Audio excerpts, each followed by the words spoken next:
अस्सलामुअलैकुम रहमतुल्लाह।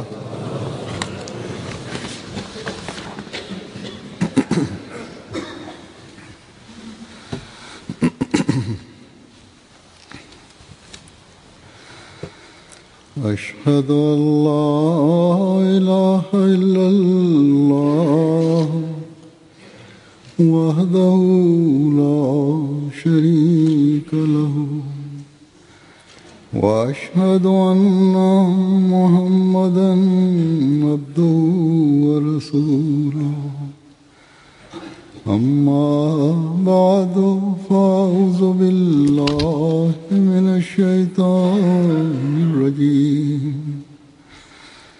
बिस्मिल्लाहिर रहमानिर रहीम। अल्हम्दुलिल्लाहि रब्बिल आलमीन अर्रहमानिर रहीम मालिकि यौमिद्दीन इय्याका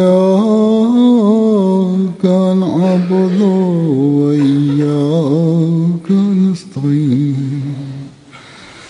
इहदिनस सिरातल मुस्तक़ीम सिरातल लज़ीना अनअमता अलैहिम गैरिल मग़्दूबि अलैहिम वलद्दाल्लीन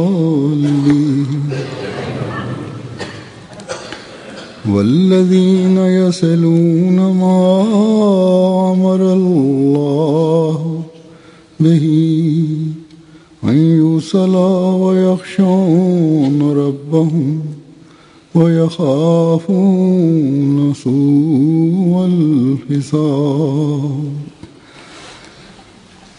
और वो लोग जो उसे जोड़ते हैं जिसे जोड़ने का अल्लाह ताला ने हुक्म दिया। യോജിപ്പിക്കുവാനായി അള്ളാഹു പറഞ്ഞ ബന്ധങ്ങളെ അവർ യോജിപ്പിക്കുകയും തങ്ങളുടെ നാഥനെ ഭയപ്പെടുകയും ചീത്തയായ കണക്ക് വിചാരണയെ പേടിക്കുകയും ചെയ്യുന്നവരുമാണവർ. ഈ ആയത്തിൽ അള്ളാഹു തആല ബന്ധങ്ങളെ യോജിപ്പിക്കുവാനായി കൽപ്പിച്ചിരിക്കുന്നു. അത് യോജിപ്പിച്ചാൽ മാത്രം പോരാ, മറിച്ച് അത് നിലനിർത്തുവാനും പറഞ്ഞിരിക്കുന്നു. ബന്ധങ്ങൾ യോജിപ്പിക്കുകയും അവയെ നിലനിർത്തുകയും ചെയ്യുക.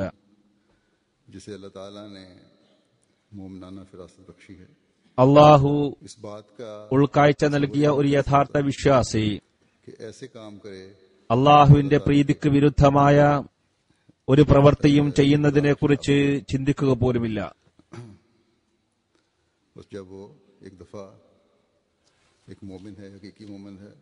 അള്ളാഹുവുമായി ബന്ധം സ്ഥാപിക്കുകയും അള്ളാഹുവിന്റെ കൽപ്പനപ്രകാരം യോജിപ്പിക്കേണ്ട ബന്ധങ്ങളെ യോജിപ്പിക്കുകയും ചെയ്യുന്ന ഒരു വിശ്വാസി അതിനെ നിലനിർത്താൻ ശ്രമിക്കുന്നു. ബുദ്ധിമാനും യഥാർത്ഥ വിശ്വാസിയുമായ ഒരാളുടെ അടയാളം എന്നത് യസിലൂന മാ അമറല്ലാഹു ബിഹി അൻ യൂസല എന്നതാണ്. അള്ളാഹു നിലനിർത്തുവാനായി പറഞ്ഞ ബന്ധങ്ങളെ അവർ നിലനിർത്തുന്നു. ഹദ്റത്ത് മുസ്ലിം മൗദ് റളിയല്ലാഹു തആല അൻഹു ഈ ആയത്തിന്റെ ഈ പരാമർശ ഭാഗത്തെക്കുറിച്ച് പറയുന്നത് ഇപ്രകാരമാണ്. അതിന്റെ ചുരുക്കം കേൾപ്പിക്കാം. അല്ലാഹു തആല അവന്റെ അനുസരണത്തിലും അവനോടുള്ള സ്നേഹത്തിലും മൈത സ്ഥാനം കരസ്ഥമാക്കി അവന്റെ കൽപ്പനയും നിർദ്ദേശവും അനുസരിച്ച് അവർ സൃഷ്ടികളിലേക്ക് ശ്രദ്ധ തിരിക്കുന്നു.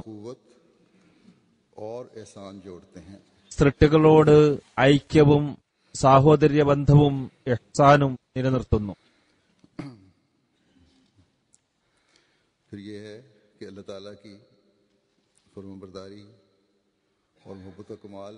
അതോടൊപ്പം അള്ളാഹുവിന്റെ അനുസരണവും സ്നേഹവും കരസ്ഥമാക്കാൻ ശ്രമിക്കുന്നത്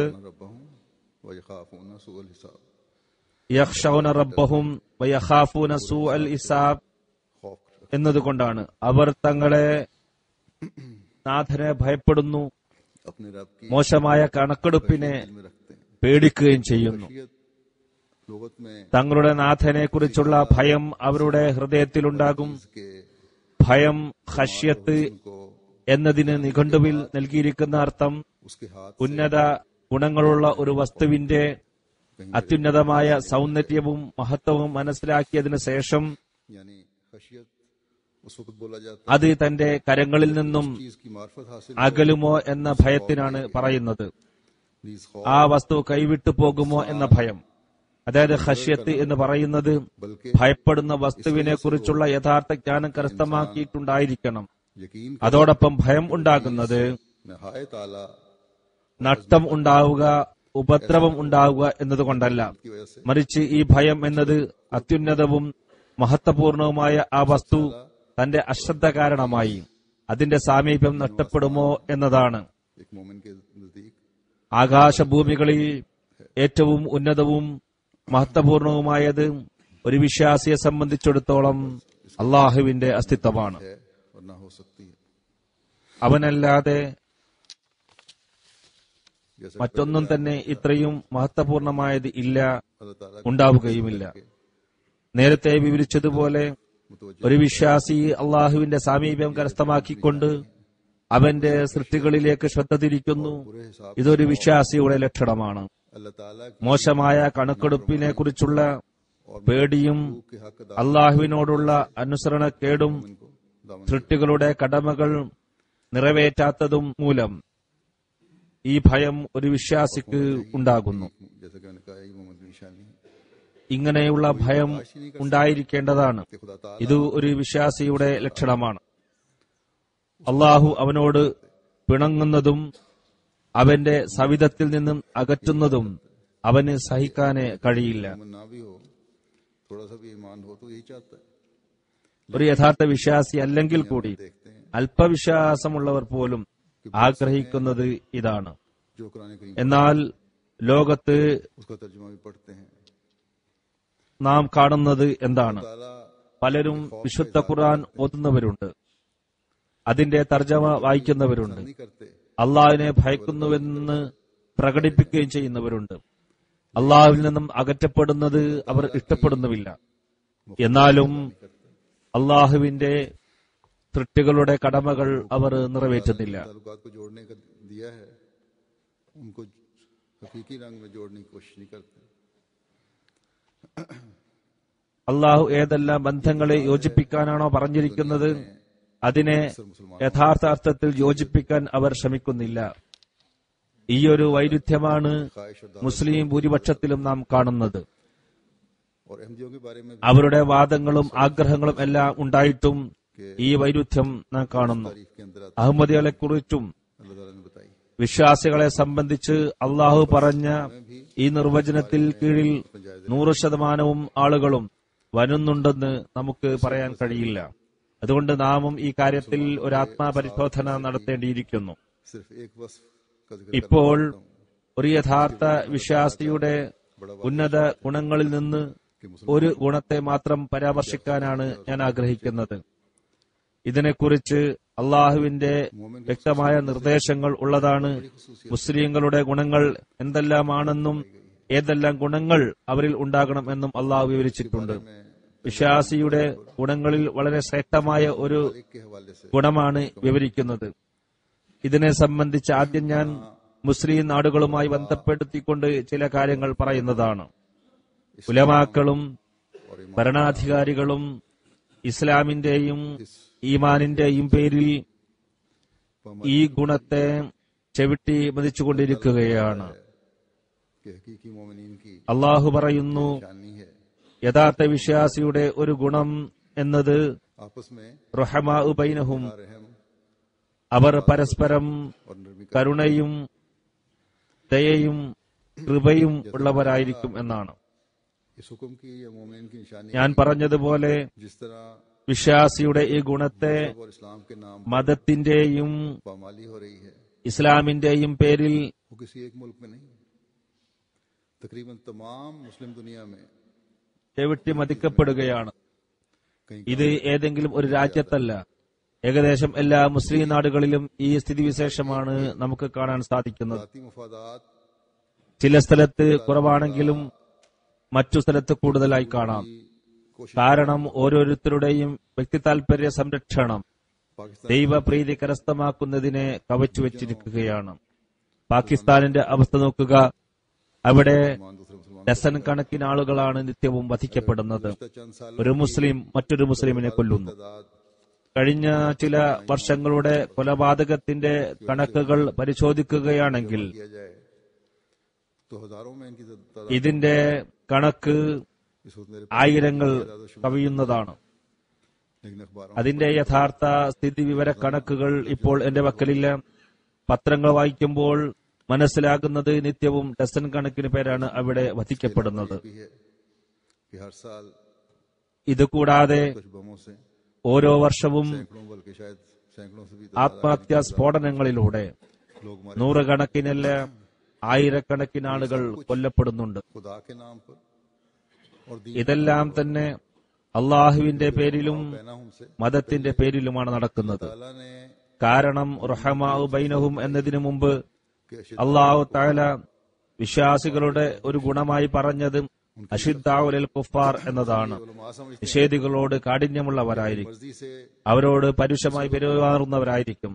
പണ്ഡിതവർഗം ഇതിൽ നിന്നും മനസ്സിലാക്കിയത് അവർക്ക് ആരെയും തങ്ങളുടെ ഇഷ്ടപ്രകാരം കാഫിർ നിഷേധി ആക്കാവുന്നതും അതിന്റെ അടിസ്ഥാനത്തിൽ അവരോട് എന്തും ചെയ്യാം എന്നതാണ്. അതിനുള്ള ലൈസൻസ് നമുക്ക് കിട്ടി എന്നാണ് അവർ മനസ്സിലാക്കുന്നത്. ഇങ്ങനെയുള്ള ചിന്താഗതികൾ രൂപപ്പെട്ടു കഴിഞ്ഞാൽ കുഫർ ഫത്വ നൽകുന്നവർ അള്ളാഹുവിന്റെയും റസൂലിന്റെയും കൽപ്പന പ്രകാരം കുഫർ ഫത്വക്ക് കീഴിൽ വരുന്നതാണ്. ചുരുക്കത്തിൽ പാകിസ്ഥാനിൽ ഇപ്പോൾ ഭരണകൂടവും പൊതുജനങ്ങളും തമ്മിൽ പരസ്പരം പോരാട്ടമില്ലാത്തത് കാരണം സമാധാനാന്തരീക്ഷമാണ് ബാഹ്യമായി നിലനിൽക്കുന്നത്. എന്നാൽ യുദ്ധം നടക്കുന്ന രാജ്യങ്ങളിൽ അവിടെ ശത്രു സൈന്യങ്ങൾ ഒരു ഭാഗത്ത് അക്രമവും മർദ്ദനവും അഴിച്ചുവിടുന്നു, മറുഭാഗത്ത് മുസ്ലിങ്ങളെ വധിക്കുകയും ചെയ്യുന്നു. അഫ്ഗാനിസ്ഥാനിലെ അവസ്ഥ ഒന്ന് പരിശോധിക്കുക. അവിടെ മുസ്ലിങ്ങൾ തന്നെ പരസ്പരം സംഘം ചേർന്ന് വധിക്കുകയും ആത്മഹത്യാ സ്ഫോടനങ്ങൾ നടത്തുകയും ചെയ്യുന്നു. അഫ്ഗാനിസ്ഥാനിൽ കഴിഞ്ഞ 10 വർഷത്തിനുള്ളിൽ 50,000-ൽ കൂടുതൽ മരണങ്ങളാണ് സംഭവിച്ചിരിക്കുന്നത് എന്നാണ് പറയപ്പെടുന്നത്. ഇതിൽ അന്യ രാജ്യത്തെ സൈന്യം കുറവാണ്, അഫ്ഗാൻ സൈന്യങ്ങളും കുറവാണ്.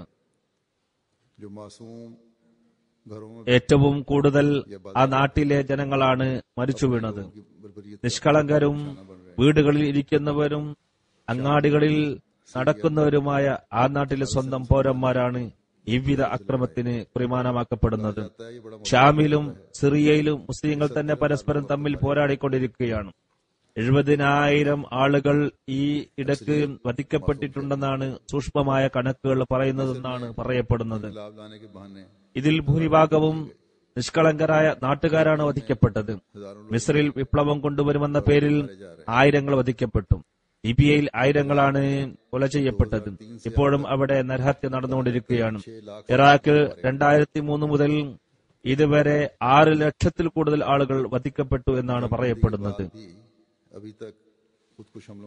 യുദ്ധം നിർത്തലാക്കിയതിനു ശേഷവും ഇതുവരെ ആത്മഹത്യാ സ്ഫോടനങ്ങൾ മുഖേന ഇറാഖിൽ കൊല നടന്നുകൊണ്ടിരിക്കുകയാണ്. ഇതേപോലെ പരസ്പരമുള്ള പോരാട്ടങ്ങളിലൂടെയും അവിടെ മനുഷ്യഹത്യ നടന്നുകൊണ്ടിരിക്കുകയാണ്. ഇപ്പോൾ പത്രങ്ങളിൽ വരുന്ന മറ്റൊരു വാർത്ത, മുസ്ലിം നാടുകൾ താഗൂത്തി ശക്തികളുടെയും പൈശാചിക ശക്തികളുടെയും സഹായികളായി മാറിക്കൊണ്ടാണ് ഇതെല്ലാം ചെയ്യുന്നതെന്നാണ്. അതേപോലെ പുറമേയുള്ള ഗവൺമെന്റുകളും ഇത് ചെയ്യുന്നുണ്ട് എന്ന് വരുന്നു. 2 ദിവസം മുമ്പ് വന്ന ഒരു വാർത്തയിൽ ഷാമിൽ സൗദി അറേബ്യ യൂറോപ്പിലുള്ള ഒരു രാജ്യത്ത് നിന്ന് ആയുധങ്ങൾ വാങ്ങി ഷാമിലുള്ള ഭരണകൂട വിരുദ്ധ ശക്തികൾക്ക് വിതരണം ചെയ്യുന്നു എന്നാണ്. ഇതിൽ തീവ്രവാദികളും ഉൾപ്പെടുന്നുണ്ട്. ഇവർക്ക് ഭരണം ലഭിച്ചാൽ പൊതുജനങ്ങൾ അക്രമത്തിന്റെ ആട്ടുകല്ലിൽ ഒന്നുകൂടി അരക്കപ്പെടുന്നതാണ്. മിസ്രിലും ഈ കാഴ്ചയാണ് ലോകം കാണുന്നത്. നാട്ടിലെ പൊതുജനങ്ങൾ മാത്രമല്ല സമാധാനം നിഷേധിക്കപ്പെടുന്നത്, മറിച്ച് ആ പ്രദേശത്തെ മൊത്തം സമാധാനം നഷ്ടപ്പെടുകയാണ്.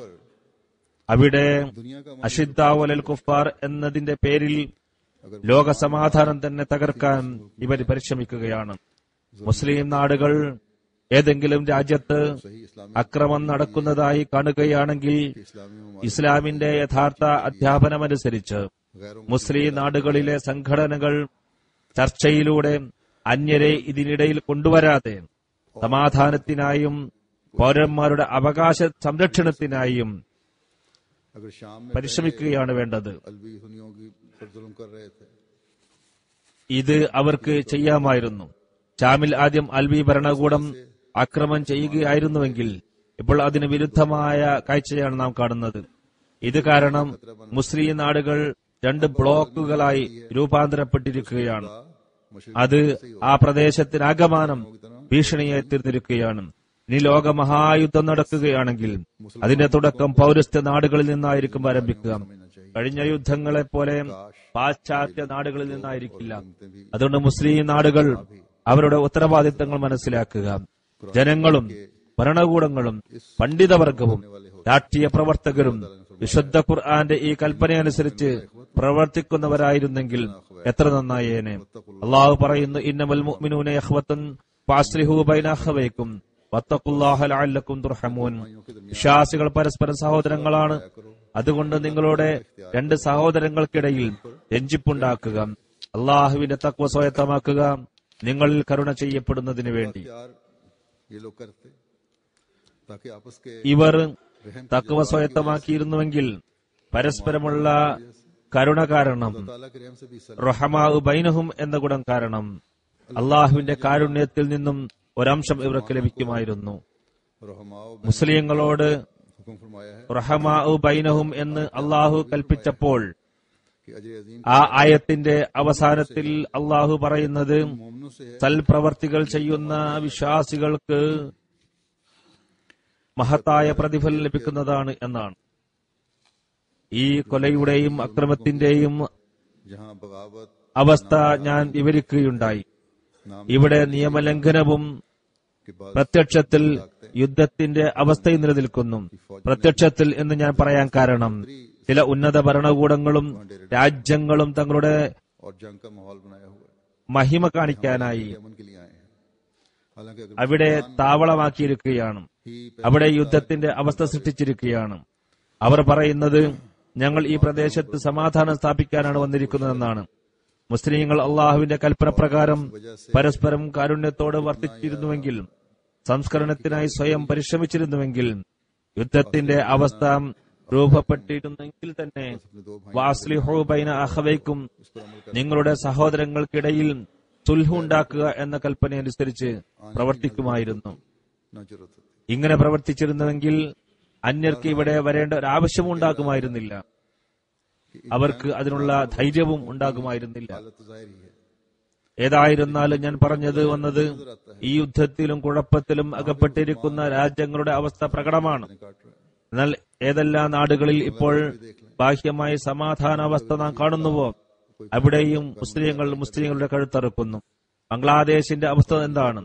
ഗവൺമെന്റ് ആർക്കെങ്കിലും എതിരിൽ നിയമ നടപടിയെടുക്കുകയാണെങ്കിൽ, ഏതെങ്കിലും നേതാവിന് നിയമപ്രകാരം ശിക്ഷ നൽകുമ്പോൾ അദ്ദേഹത്തിന്റെ അനുകൂലികൾ അതിനെതിരിൽ പ്രക്ഷോഭം നടത്തുകയും അക്രമവും മർദ്ദനവും അഴിച്ചുവിടുകയും ചെയ്യുന്നു. നിഷ്കളങ്കരായവർ ഇതിലും വധിക്കപ്പെടുന്നു. ഇതെല്ലാം ഏത് ഇസ്ലാമാണ്?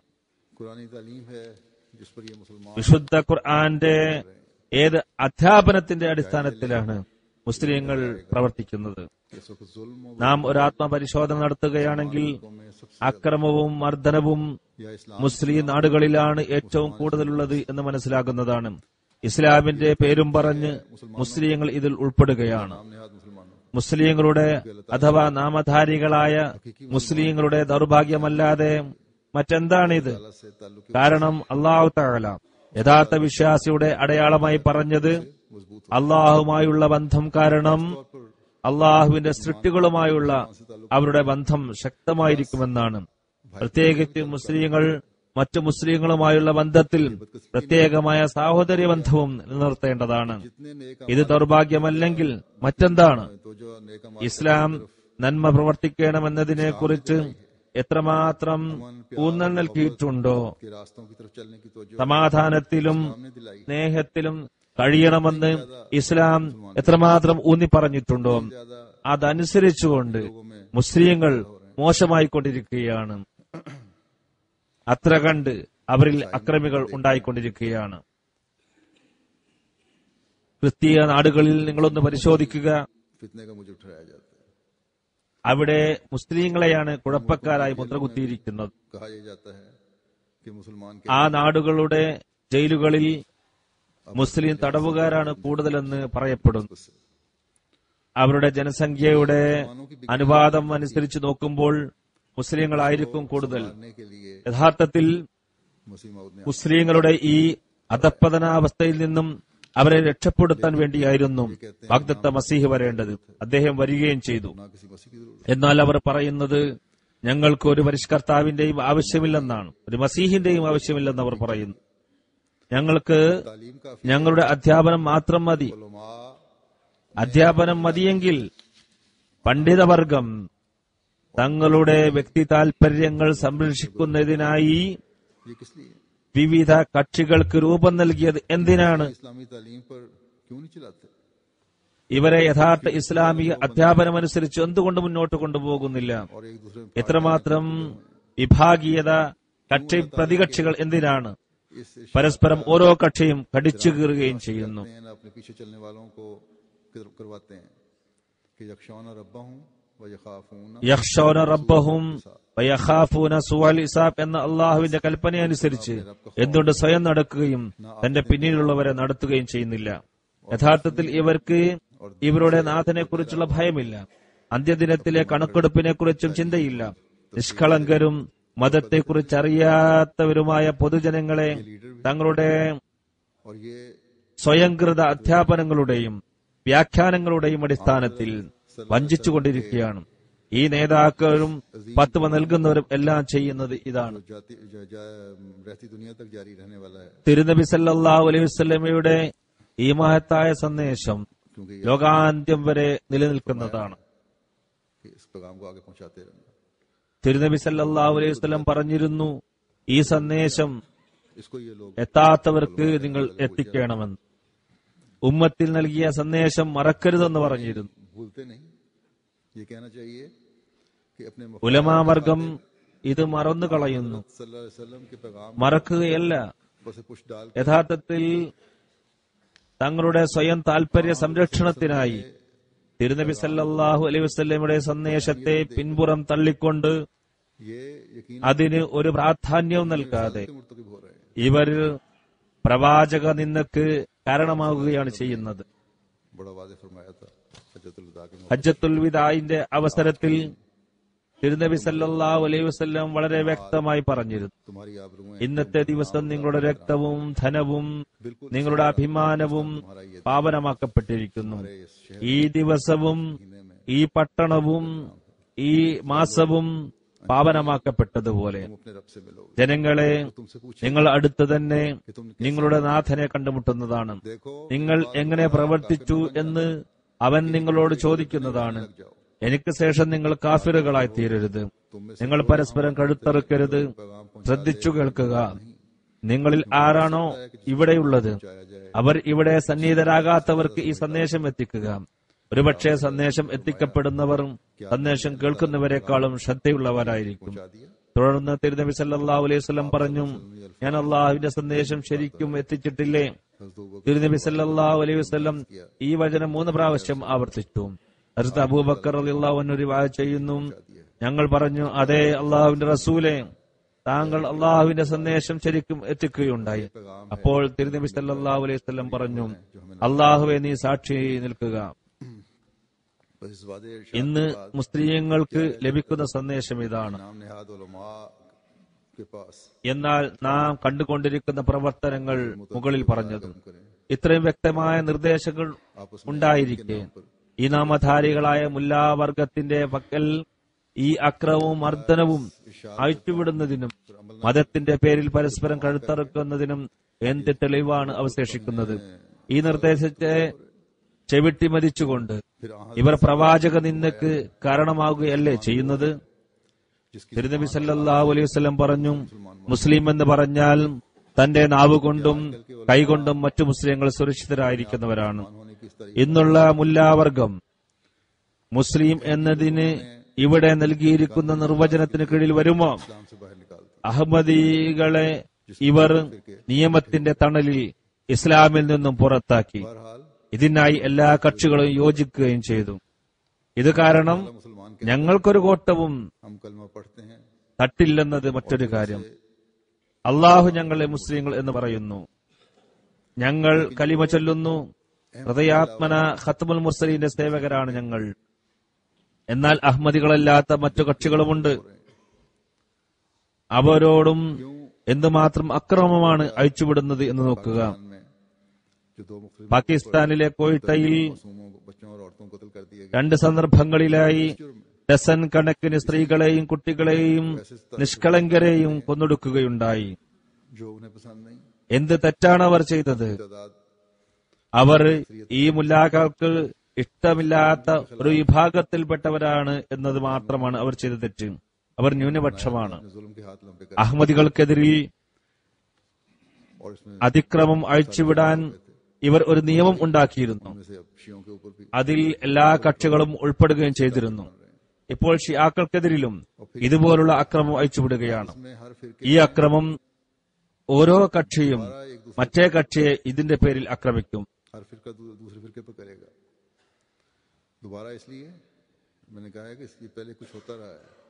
കാരണം മുമ്പും ഇതേ രീതിയിൽ നടന്നുകൊണ്ടിരുന്നിട്ടുണ്ട്. ഇവർ ആദ്യം അഹമ്മദികൾക്കെതിരിലാണ് ഒന്നിച്ചിരുന്നത്. ഇപ്പോൾ ഇവർക്ക് ഒരു ടേസ്റ്റ് ലഭിച്ചിരിക്കുകയാണ്, ഒരു ലഹരി ബാധിച്ചിരിക്കുകയാണ്. ഇനി ഇതിന് അറ്റങ്ങളുണ്ടാവില്ല. രക്തത്തിന്റെ ഈ രുചി ലഭിച്ചത് കാരണം മറ്റുള്ളവരുടെയും രക്തം ഇവർ ചിന്തും. ഇവിടെ ഇതെല്ലാമാണ് നടന്നുകൊണ്ടിരിക്കുന്നത്.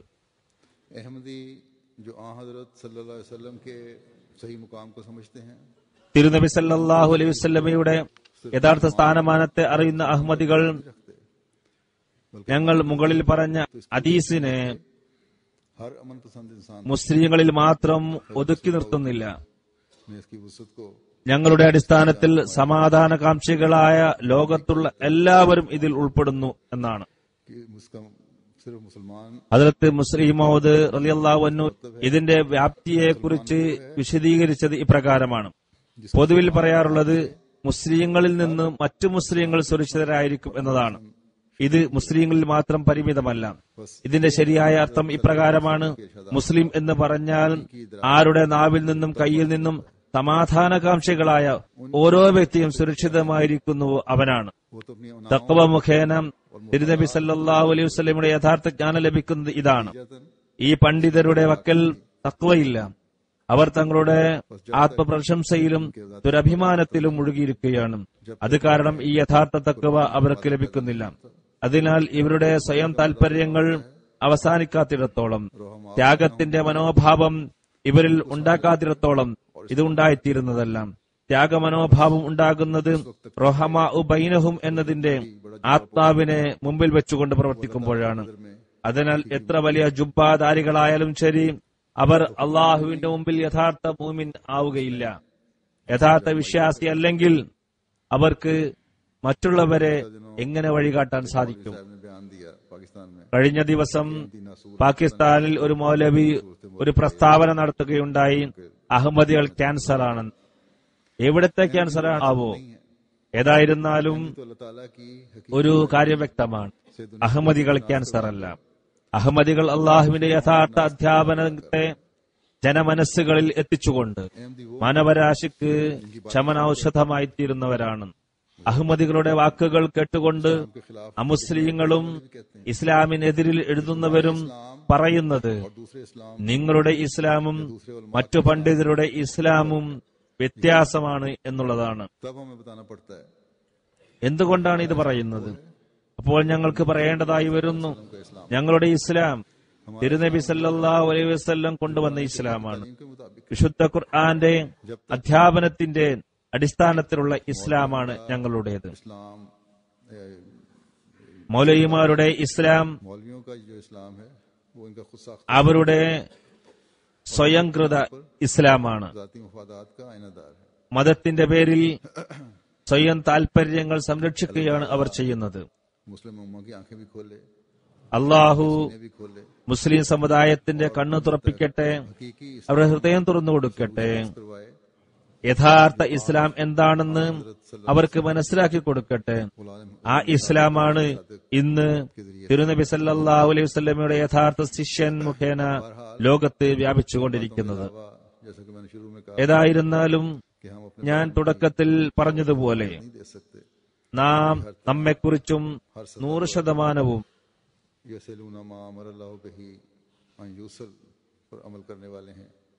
നാമും യസിലൂന മാ അമറല്ലാഹു ബിഹി അൻ യൂസല എന്നതിന്റെ അടിസ്ഥാനത്തിൽ പ്രവർത്തിക്കുന്നവരാണെന്നും അതേപോലെ റുഹമാഉ ബൈനഹും എന്നതിന്റെ യഥാർത്ഥ ചിത്രം കാഴ്ചവെക്കുന്നവരാണെന്നും നമുക്ക് പറയാൻ കഴിയില്ല. ഓരോരുത്തരും ഒരാത്മാ പരിശോധന നടത്തുകയാണെങ്കിൽ ഈ ഒരു ചിത്രം നമുക്ക് കാണാവുന്നതാണ്. ആത്മവഞ്ചനയിൽ നാമും അകപ്പെടരുത്. നാം വലിയ രീതിയിലല്ലെങ്കിലും ചെറിയ രീതിയിലെങ്കിലും നമ്മുടെ ചുറ്റുപാടിൽ നമുക്ക് ഈ അവസ്ഥ കാണാൻ സാധിക്കുന്നില്ല. ചെറിയ രീതിയിൽ ഇങ്ങനെയുള്ള പ്രവർത്തനങ്ങൾ ഉണ്ടാകുമ്പോൾ അത് വലിയ സ്വാധീനം ചെലുത്തുകയും അത് വ്യാപിക്കുകയും ചെയ്യുന്നു.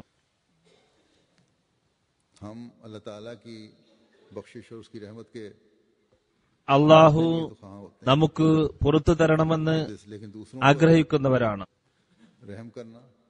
എന്നാൽ മറ്റുള്ളവരോട് കരുണ ചെയ്യുന്നതും അവർക്ക് മാപ്പ് നൽകുന്നതും നമുക്കറിയില്ല. കാരുണ്യത്തിന്റെ വികാരത്തോടുകൂടി മറ്റുള്ളവരോട് നാം വർത്തിക്കുകയാണെങ്കിൽ ജമാഅത്തിലുള്ള പല പ്രശ്നങ്ങളും കേസ് സംബന്ധമായ പലതും സ്വയം പരിഹരിക്കപ്പെടുന്നതാണ്. അല്ലാഹു വിശുദ്ധ ഖുർആനിൽ പറയുന്നു, വൽയഅഫു വൽയസ്ഫഹു അലാ തുഹിബ്ബൂന അൻ യഗ്ഫിറല്ലാഹു ലക്കും വല്ലാഹു ഗഫൂറുർ റഹീം. മാപ്പാക്കുകയും വിട്ടുവീഴ്ച ചെയ്യുകയും ചെയ്യുക. അള്ളാഹു നിങ്ങൾക്ക് പൊറത്തു തരുന്നത് നിങ്ങൾ ഇഷ്ടപ്പെടുന്നില്ലേ? അള്ളാഹു വളരെയധികം പൊറത്തു തരുന്നവനും വീണ്ടും വീണ്ടും കരുണ ചെയ്യുന്നവനുമാണ്. ഹദ്റത്ത് മസീഹ് അലൈഹി സ്വലാത്തു വസ്സലാം ഇത് സംബന്ധമായി ഒരു സ്ഥലത്ത് പറയുന്നു, ജനങ്ങളുടെ പാപങ്ങൾ പുറത്തു കൊടുക്കുക, അവരുടെ അതിക്രമങ്ങളും അമിതത്വങ്ങളും മാപ്പാക്കുക. അള്ളാഹു നിങ്ങൾക്ക് മാപ്പ് നൽകണമെന്ന് നിങ്ങൾ ആഗ്രഹിക്കുന്നില്ലേ? നിങ്ങളുടെ പാപങ്ങൾ പൊറുക്കപ്പെടണമെന്ന് നിങ്ങൾ ആഗ്രഹിക്കുന്നില്ലേ? അവൻ അങ്ങേയറ്റം പുറത്തു കൊടുക്കുന്നവനും വീണ്ടും വീണ്ടും കരുണ ചെയ്യുന്നവനുമാണ്.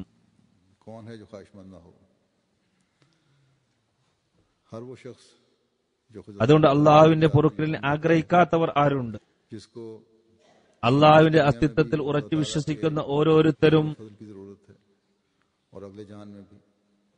ഈ ലോകത്തും അവർക്ക് അള്ളാഹുവിന്റെ കൃപയുടെയും കാരുണ്യത്തിന്റെയും ആവശ്യമുണ്ട്, പരലോകത്തും ആവശ്യമുണ്ട്.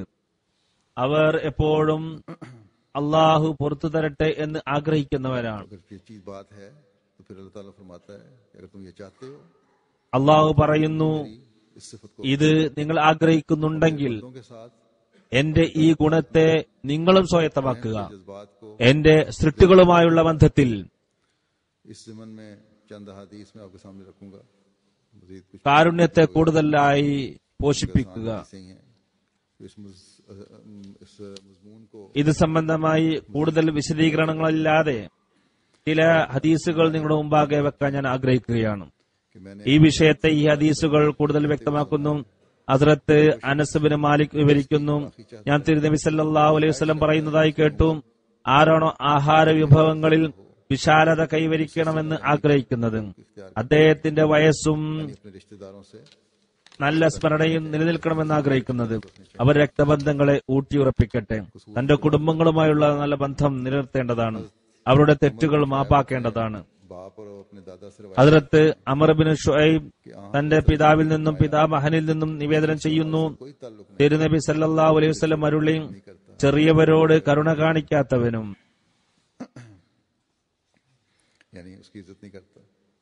വലിയവരെ ആദരിക്കാത്തവനുമായ വ്യക്തിയുമായി എനിക്ക് ഒരു ബന്ധവുമില്ല. ഈ ഹദീസ് ചെറുപ്പത്തിൽ എല്ലാവരും വായിക്കുന്നു, ഇവിടെ ക്ലാസുകളിൽ പഠിപ്പിക്കുന്നു, പല സ്ഥലത്തും ഇത് പരാമർശിക്കപ്പെടുന്നു, നാം ഇത് കേൾക്കുകയും ചെയ്യുന്നു. എന്നാൽ എല്ലാം കേട്ടതിനു ശേഷം മറന്നുപോകുന്നു. ജൽസാഗായിൽ നിന്ന് പുറത്തു കടന്നാൽ എല്ലാം മറക്കുന്നു. ഹദ്റത്ത് അബ്ദുല്ലാഹിബ്നു മസ്ഊദ് വിവരിക്കുന്നു, തിരുനബി സല്ലല്ലാഹു അലൈഹി വസല്ലം അരുളി, സൃഷ്ടികളെല്ലാം അള്ളാഹുവിന്റെ കുടുംബമാണ്.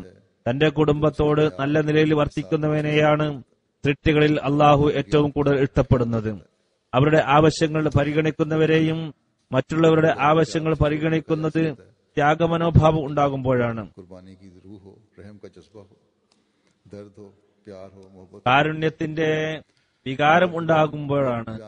അവരോട് സഹാനുഭൂതിയും സ്നേഹവും ഉണ്ടാകുമ്പോഴാണ്.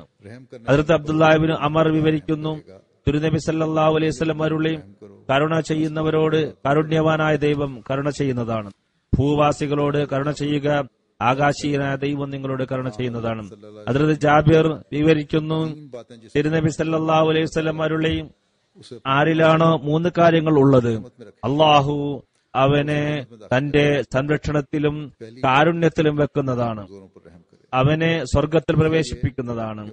1 ബലഹീനരോട് കരുണ കാണിക്കുക, 2 മാതാപിതാക്കൾ സ്നേഹിക്കുന്നത് പോലെ സ്നേഹിക്കുക, 3 വേലക്കാരോടും സേവകരോടും നല്ല രീതിയിൽ പെരുമാറുക. ഹദ്റത്ത് ആയിഷ സിദ്ദീഖ റളിയല്ലാഹു തആല അൻഹ വിവരിക്കുന്നു, തിരുനബി സല്ലല്ലാഹു അലൈഹി വസല്ലം അരുളി, അള്ളാഹു സൗമ്യത ഉള്ളവനാണ്, സൗമ്യതയെ ഇഷ്ടപ്പെടുന്നു. സൗമ്യതയ്ക്ക് എത്രയാണോ പ്രതിഫലം നൽകുന്നത് അത്ര കാഠിന്യത്തിന് നൽകുന്നില്ല. മറ്റു നന്മക്ക് ഇത്രമാത്രം പ്രതിഫലം നൽകുന്നില്ല. സൗമ്യതയോടെ ഏതെങ്കിലും പ്രശ്നം പരിഹരിക്കപ്പെടുന്നുവെങ്കിൽ അത് പരിഹരിക്കാൻ ശ്രമിക്കേണ്ടതാണ്.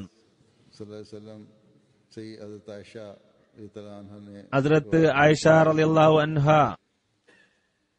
ഒരു നിവേദനം കൽപ്പിക്കുന്നു,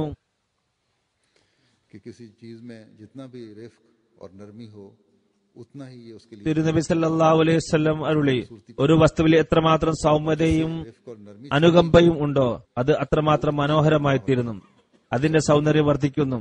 ആരിൽ നിന്നാണോ സൗമ്യതയും അനുകമ്പയും തട്ടിയെടുക്കപ്പെടുന്നത് അത് അതിനെ വികൃതമാക്കി തീർക്കുന്നു. കാഠിന്യവും പ്രവർത്തനത്തെ വികൃതമാക്കുന്നു. ജനങ്ങൾ അതിൽ നിന്നും ഓടി മറയുന്നു. സൗമ്യതയിലും അനുകമ്പയിലും സൗന്ദര്യം മാത്രമാണുള്ളത്. ഹദ്റത്ത് ഇബ്നു മസ്ഊദ് വിവരിക്കുന്നു, തിരുനബി സല്ലല്ലാഹു അലൈഹി വസല്ലം അരുളി, ഈ ആരിലാണ് നിഷിദ്ധമാവുക എന്ന് ഞാൻ പറഞ്ഞു തരട്ടെയോ? ജനങ്ങളുടെ സമീപത്ത് വസിക്കുന്നവരിലും ജനങ്ങളോട് ഉറപ്പില്ലാത്തവരും അവരോട് സൗമ്യമായി വർത്തിക്കുന്നവരും അവർക്കായി സൗകര്യം ഒരുക്കി കൊടുക്കുന്നവരിലും തീ നിഷിദ്ധമാണ്.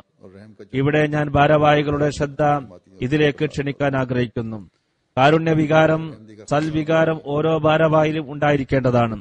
പ്രത്യേകിച്ച് ജമാഅത്തിന്റെ ഭാരവാഹികളിൽ ഓരോ അഹമ്മദിയിലും ഉണ്ടായിരിക്കേണ്ട ഗുണമാണ്. എന്നാൽ ജമാഅത്തിന്റെ സേവനങ്ങൾ ചെയ്യുന്ന ഭാരവാഹികൾ പ്രത്യേകമായി ഈ ഗുണം സ്വായത്തമാക്കേണ്ടതാണ്. ഒരു ചോദ്യകർത്താവ് ആവശ്യക്കാരൻ തന്റെ ആവശ്യവുമായി തുടരെ ഓഫീസിൽ വന്നുകൊണ്ടിരിക്കുകയാണെങ്കിലും താനുമായി ബന്ധപ്പെട്ടുകൊണ്ടിരിക്കുകയാണെങ്കിലും ഒരിക്കലും അത് പ്രയാസമായി കാണരുത്. തുറന്ന മനസ്സോടെ അവരെ സ്വീകരിക്കേണ്ടതാണ്. ഓർക്കുക, ജമാഅത്തിന്റെ ഒരു ഉദ്യോഗസ്ഥനും ഒരവസ്ഥയിലും തൽപെരുമാറ്റത്തിൽ നിന്നും അകന്നിരിക്കാൻ പാടില്ല. സൽസ്വഭാവം പ്രകടിപ്പിച്ചില്ലെന്ന് അല്പമെങ്കിലും തോന്നുന്ന തരത്തിലുള്ള ഒരു പ്രവർത്തനവും അവരിൽ നിന്നും ഉണ്ടാകാൻ പാടില്ല. കഴിയുന്നത്ര സൗകര്യങ്ങൾ ഏർപ്പെടുത്താനും എത്ര കണ്ട് സൗമ്യമായ കാര്യങ്ങൾ പരിഹരിക്കാനും സാധിക്കുമോ അതിനായി പരിശ്രമിക്കുക. ഹദ്റത്ത് അബൂ ഹുറൈറ റളിയല്ലാഹു അൻഹു വിവരിക്കുന്നു, തിരുനബി സല്ലല്ലാഹു അലൈഹി വസല്ലം അരുളി, ദാനധർമ്മങ്ങൾ മുഖേന ധനത്തിൽ കുറവ് വരില്ല. മറ്റുള്ളവരുടെ തെറ്റുകൾ ആരാണോ മാപ്പാക്കുന്നത് അള്ളാഹു അവന് കൂടുതൽ ആദരവ് നൽകുന്നു. ആരുടെയെങ്കിലും തെറ്റ് മാപ്പാക്കുന്നതിലൂടെ ഒരു അഭിമാനക്ഷതവും പറ്റുകയില്ല. ജമാഅത്തിലെ ഓരോ വ്യക്തിയും ഈ ഒരു നിലവാരത്തിൽ ഉയരട്ടെ. ഹദ്റത്ത് അനസ് റിവായത്ത് ചെയ്യുന്നു, തിരുനബി സല്ലല്ലാഹു അലൈഹി വസല്ലം അരുളി, പരസ്പരം വിദ്വേഷം വെച്ച് പുലർത്തരുത്, അസൂയപ്പെടുകയും അരുത്, മുഖം തിരിക്കുകയോ പരസ്പര ബന്ധം വിച്ഛേദിക്കുകയോ ചെയ്യരുത്. അള്ളാഹുവിന്റെ ദാസരെ, സഹോദരങ്ങളായി നിലകൊള്ളുക. ഒരു മുസ്ലിമിന് തന്റെ സഹോദരനിൽ നിന്നും 3 ദിവസത്തിൽ കൂടുതൽ പിണങ്ങിയിരിക്കാൻ പാടില്ല. ഹദ്റത്ത് അബൂ ഹുറൈറ റളിയല്ലാഹു തആല അൻഹു വിവരിക്കുന്നു, തിരുനബി സല്ലല്ലാഹു അലൈഹി വസല്ലം അരുളി, പരസ്പരം അസൂയ വെച്ച് പുലർത്തരുത്, മറ്റുള്ളവർക്ക് നട്ടം വരുത്തുന്നതിനായി വില കൂട്ടി പറയരുത്, പരസ്പരം വിദ്വേഷം വെച്ച് പുലർത്തരുത്, മറ്റുള്ളവരിൽ നിന്നും പുറംതിരിക്കരുത്, അവരുമായി ബന്ധം വിച്ഛേദിക്കരുത്, ഒരാൾ ചെയ്ത കച്ചവടത്തിന് മീതെ മറ്റാരും കച്ചവടം നടത്തരുത്, അള്ളാഹുവിന്റെ ദാസരെ സഹോദരന്മാരായി ജീവിക്കുക, മുസ്ലിം തന്റെ സഹോദരനോട് അക്രമം പ്രവർത്തിക്കുകയില്ല, അവനെ അപമാനിക്കുകയില്ല, അവനെ ലജ്ജയോടെ കാണുകയുമില്ല. തിരുനബി സല്ലല്ലാഹു അലൈഹി വസല്ലം തന്റെ നെഞ്ചിലേക്ക് വിരൽ ചൂണ്ടിക്കൊണ്ട് പറഞ്ഞു, തഖ്വ ഇവിടെയാണ്. ഈ വചനം 3 പ്രാവശ്യം ആവർത്തിക്കുകയുണ്ടായി. എന്നിട്ട് പറഞ്ഞു, മനുഷ്യന്റെ ദൗർഭാഗ്യത്തിന് തന്റെ മുസ്ലിം സഹോദരനെ നിന്ദാദൃഷ്ടിയോടുകൂടി നോക്കുന്നത് തന്നെ മതിയാകുന്നതാണ്. ഓരോ മുസ്ലിമിന്റെയും രക്തവും സമ്പത്തും അഭിമാനവും അന്തസ്സും മറ്റു മുസ്ലിങ്ങൾക്ക് നിഷിദ്ധമായിരിക്കും. അവയെല്ലാം ആദരിക്കപ്പെടേണ്ടതാണ്. തിരുനബി സല്ലല്ലാഹു അലൈഹി വസല്ലമയുടെ ഹൃദയത്തിൽ ഏറ്റവും കൂടുതലുണ്ടായിരുന്ന ആ തഖ്വ, തിരുനബിയുടെ മാതൃക പിൻപറ്റിക്കൊണ്ട് നാം ഓരോരുത്തരും കരസ്ഥമാക്കുന്നവരായി തീരട്ടെ. ഹദ്റത്ത് അബൂ ഹുറൈറ വിവരിക്കുന്നു, തിരുനബി സല്ലല്ലാഹു അലൈഹി വസല്ലം അരുളി, അല്ലാഹു ഖിയാമത്ത് നാളിൽ ചോദിക്കുന്നതാണ്, എന്റെ പ്രതാപവും മഹത്വവും മുൻനിർത്തി പരസ്പരം സ്നേഹിച്ചവർ എവിടെ?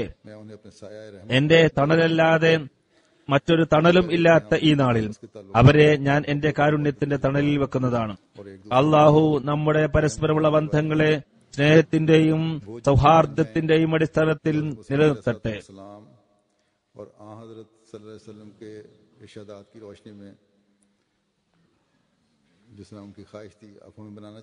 പരസ്പരവും കാരുണ്യം വർദ്ധിപ്പിക്കുന്നതായി തീരട്ടെ. ഹദ്റത്ത് മസീഹ് അലൈഹി സ്വലാത്തു വസ്സലാമിന്റെയും തിരുനബി സല്ലല്ലാഹു അലൈഹി വസല്ലമയുടെയും നിർദ്ദേശങ്ങൾ ഉൾക്കൊള്ളുന്ന ജമാഅത്തായി തീരട്ടെ. അവരുടെ ആഗ്രഹമനുസരിച്ച് പ്രവർത്തിക്കുന്ന ജമാഅത്തായി തീരട്ടെ. ലോക സമാധാനത്തിലുള്ള ഗ്യാരണ്ടി അഹ്മദിയ ജമാഅത്തായി തീരട്ടെ. മുസ്ലിങ്ങൾ തിരുനബി സല്ലല്ലാഹു അലൈഹി വസല്ലമയുടെ യഥാർത്ഥ സേവകരെ അംഗീകരിച്ചുകൊണ്ട് പരസ്പരമുള്ള സ്നേഹത്തിന്റെയും സൗഹാർദ്ദത്തിന്റെയും സാഹോദര്യത്തിന്റെയും മൂല്യം മനസ്സിലാക്കുന്നവരായി തീരട്ടെ. സ്വന്തം നാട്ടുകാരെ ആക്രമിക്കുന്ന മുസ്ലിം നേതാക്കന്മാർ ഈ ആക്രമണത്തെ അവസാനിപ്പിച്ചുകൊണ്ട് നീതിയോടും കാരുണ്യത്തോടും കൂടി തങ്ങളുടെ പ്രജകളോട് പെരുമാറുന്നവരായി തീരട്ടെ. പൊതുജനങ്ങളും നിക്ഷിപ്ത താൽപര്യരുടെ കൈയിലെ കളിപ്പാവകളായി മാറാതെ ബുദ്ധി പ്രയോഗിച്ചുകൊണ്ട് അള്ളാഹുവിന്റെ യഥാർത്ഥ കൽപ്പനകൾ അന്വേഷിക്കുന്നവരായി തീരട്ടെ. അതനുസരിച്ച് പ്രവർത്തിക്കുന്നവരായി തീരട്ടെ. മുസ്ലിം നാടുകളെ ഭീകരവാദികളും തീവ്രവാദികളും തങ്ങളുടെ കരാള ഹസ്തങ്ങളിൽ ഒതുക്കിയിരിക്കുകയാണ്. അവർക്ക് തങ്ങളുടെ താൽപര്യങ്ങളാണുള്ളത്. അള്ളാഹു മുസ്ലിം നാടുകളെ പ്രത്യേകിച്ചും ലോകത്തെ പൊതുവിലും ഇവരുടെ കരാള ഹസ്തങ്ങളിൽ നിന്നും രക്ഷിക്കട്ടെ. അങ്ങനെ നമുക്ക് ഇസ്ലാമിന്റെ മനോഹര സന്ദേശത്തെ ഏറ്റവും ഉത്തമവും നല്ല രീതിയിലും ലോകത്ത് പ്രചരിപ്പിക്കാൻ സാധിക്കുമാറാകട്ടെ. അള്ളാഹു നമുക്ക് ഇതിനുള്ള തൗഫീഖ് നൽകട്ടെ. ഇന്നും ജുമാക്ക് ശേഷം ഒരു ജനാസ കായിബ് നമസ്കരിപ്പിക്കുന്നതാണ്. നാസിറ തെലീമ റിസ സാഹിബയുടേതാണ് ഈ ജനാസ. ആഫ്രിക്കൻ അമേരിക്കൻ അഹമ്മദിയാണ്. സൈൻ അമേരിക്കക്കാരിയാണ്. 2013 ഫെബ്രുവരി 18 വഫാത്തായത്. ഇന്നാലില്ലാഹി വ ഇന്നാ ഇലൈഹി റാജിഊൻ. 1927 സെയിന്റ് ലൂയിസ് അമേരിക്കയിലാണ് ജനിച്ചത്. പിതാവ് ബാപ്റ്റിസ്റ്റ് പാതിരിയാണ്. ക്രിസ്തുമതത്തോട് ഇവർക്ക് ഒരു താല്പര്യവും ഉണ്ടായിരുന്നില്ല. യോഗയിലും അതേപോലെ ബുദ്ധിസത്തിലും താല്പര്യമുണ്ടായിരുന്നു. മതമെന്ന നിലയിൽ ഇതൊന്നും സ്വീകരിച്ചിരുന്നില്ല. 1949 ഡോക്ടർ ഖലീൽ അഹമ്മദ് സാഹിബ് നാസിർ മുഖേന അഹമ്മദിയത്ത് സ്വീകരിച്ചു. 1951 നാസിർ അലി റിസ മർഹൂമായി വിവാഹം നടന്നു.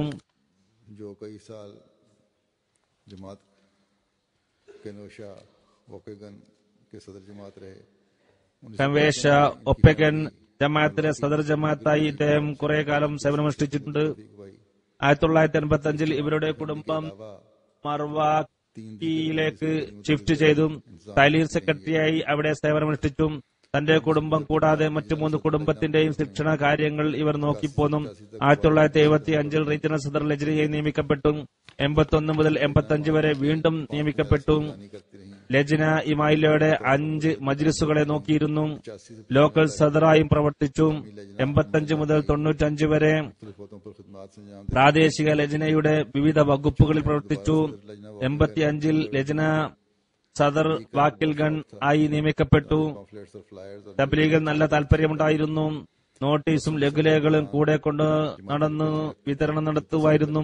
ബസ്സിൽ യാത്ര ചെയ്യുമ്പോൾ ജമാഅത്തിന്റെ സാഹിത്യങ്ങൾ കൂടെ വെക്കും, അത് വിതരണം ചെയ്യും. ലൈബ്രറിയിലും സ്കൂളുകളിലും ഇസ്ലാമിക സാഹിത്യങ്ങളും വിശുദ്ധ ഖുർആന്റെ പ്രതിയും വെക്കുമായിരുന്നു. റേഡിയോയിലും ടിവിയിലും വിവിധ ഇന്റർവ്യൂകൾ നടത്തി. ഇവർ മുഖേന 50-ൽ കൂടുതൽ ആളുകൾ അഹമ്മദിയത്ത് സ്വീകരിച്ചു. എപ്പോഴും പുഞ്ചിരിക്കുന്ന പ്രകൃതമായിരുന്നു. നല്ല ബുദ്ധി വൈഭവവും വിദ്യാഭ്യാസവും ഉള്ളവരായിരുന്നു. ഈ ഗുണങ്ങൾ കാരണം എത്രയോ സ്ത്രീകൾ അവരെ കാണാൻ വന്നിരുന്നു. ഇസ്ലാമിനോടുള്ള സ്നേഹം അവരുടെ ഹൃദയത്തിൽ കുത്തിനിറച്ചിരുന്നു. നല്ല ടീച്ചറായി ഗണിക്കപ്പെട്ടിരുന്നു. അഹമ്മദിയ സ്ത്രീകൾ മാതാവിനെ പോലെയാണ് അവരെ കരുതിയിരുന്നത്. കാര്യങ്ങൾ സ്നേഹത്തോടെ പറഞ്ഞ് മനസ്സിലാക്കുകയും തെറ്റുകൾ തിരുത്തി കൊടുക്കുകയും ചെയ്തിരുന്നു. പെൺകുട്ടികൾക്ക് പർദ്ദയുടെ കാര്യങ്ങൾ പറഞ്ഞ് മനസ്സിലാക്കി കൊടുത്തിരുന്നു. ഇസ്ലാമിക സ്വഭാവം പറഞ്ഞുകൊടുക്കുകയും പാശ്ചാത്യ ലോകത്തിലുള്ള ദുരാചാരങ്ങളെ എങ്ങനെ നേരിടണമെന്ന് പറഞ്ഞു കൊടുക്കുകയും ചെയ്തിരുന്നു. കാരണം അവിടെയാണ് ജനിച്ചത്, എല്ലാവർക്കും അറിയാമായിരുന്നു. എന്നാൽ നമ്മുടെ കുട്ടികൾ പാശ്ചാത്യ ലോകത്തെ ചിലപ്പോഴും ഭയപ്പെടാറുണ്ട്. വലിയവരും തന്റെ മാതാവിന് കുറെ വർഷം തബ്ലീഗ് ചെയ്തുകൊണ്ടിരുന്നു. 85-ാമത്തെ വയസ്സിലാണ് അവർ അഹമ്മദിയായതും. അതിൽ അവൾ വളരെയധികം സന്തോഷിച്ചും. അള്ളാഹു അവരുടെ ഉമ്മാക്ക് ദീർഘായുസ് നൽകി. 98-ാം വയസ്സിലാണ് വഫാത്തായത്. അവസാനം വരെ നല്ല ആക്റ്റീവായി പ്രവർത്തിച്ചു. ജുമാ നമസ്കാരത്തിലും വരാറുണ്ടായിരുന്നു. ഇവർക്ക് സ്വയം ദീർഘകാലം ജീവിച്ചു. നല്ല താൽപര്യത്തോടെ ജമാഅത്തിന്റെ പ്രവർത്തനങ്ങളിൽ മുഴുകിയിരുന്നു. ഖിലാഫത്തിനോടും ജമാഅത്ത് സംവിധാനത്തോടും വളരെയധികം സ്നേഹത്തിലുമായിരുന്നു. ഞാനുമായി മുലാഖാത്ത് നടത്തിയിരുന്നു. അള്ളാഹു ഇവരുടെ പദവി ഉയർത്തട്ടെ. 9 കുട്ടികളുണ്ട്, 22 പേരെ കുട്ടികളുണ്ട്. അള്ളാഹു ഇവരെ എല്ലാവരെയും നന്മയിൽ നിലനിർത്തട്ടെ. അവരുടെ നന്മയുടെ അവകാശിയാക്കി മാറ്റട്ടെ. ദ്വായുടെ അവകാശിയാക്കി മാറ്റട്ടെ.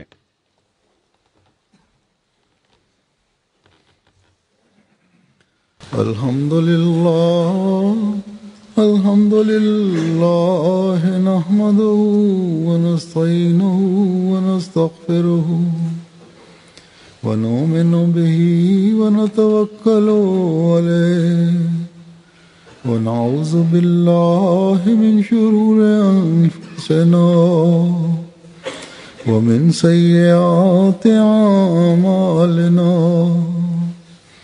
من يهده الله فلا مضل له ومن يضلل فلا هادي له ونشهد أن لا إله إلا الله ونشهد أن محمدا عبده ورسوله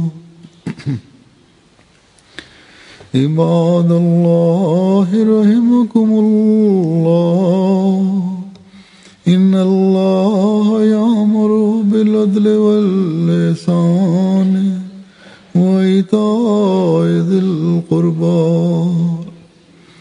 وينهى عن الفحشاء والمنكر والبغي يعظكم لعلكم تذكرون اذكروا الله يذكركم وادعوه يستجب لكم ولذكر الله أكبر